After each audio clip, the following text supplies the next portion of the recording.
Back in February, just 2 days before Russia began its invasion into Ukraine, I was asked to weigh in on critical infrastructure cyber attacks against the U.S. by Russia for Pix 11 News. We discussed solar winds and Colonial pipeline hacks by Russian groups and the potential for more as a backdrop to the cyber war that seemed to be unfolding before the world's eyes. The stage for world's first cyber war was set. A few days later, the physical invasion into Ukraine became a reality. So I, along with several other experts, spoke with NTD News about the power of DDoS attacks and how they create major disruptions to Ukrainian banking and government websites. This lack of communication for Ukrainians creates confusion and fear and is one of the first shots fired in a cyber war. Days later, I was joined by News 12, New Jersey's own Walt Kane, regarding a Russian hacker group called Conti and their ransomware threats to U.S. companies. We discussed rising gas prices in the U.S.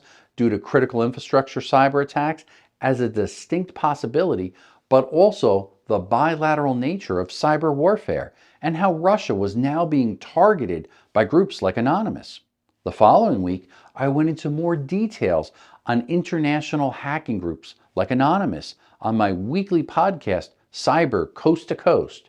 My co-host Craig and I discussed the international community's response to Russia and retaliations by Anonymous against Russia, from being cyber pranks like Putin's yacht being hacked to more serious hacks of Russian broadcast TV networks in an effort to defeat Putin's use of misinformation and media blackouts to his own citizens.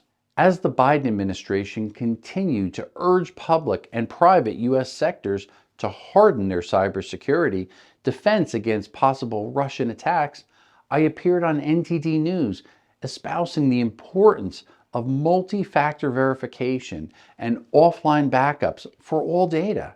These basic preventative steps are simple to execute and could save us billions of dollars and even lives should Russia begin a focused campaign of cyber attacks upon the U.S. The real war continues to claim innocent lives and devastate Ukraine, but the cyber war is a different animal. Damages will be felt off the battlefield long after the official war has ended in the form of malware. Like old landmines that lay dormant for decades, malware can be activated remotely or accidentally by an unsuspecting user. And if that malware is released within the network of critical infrastructure, there's no telling how many lives will be affected.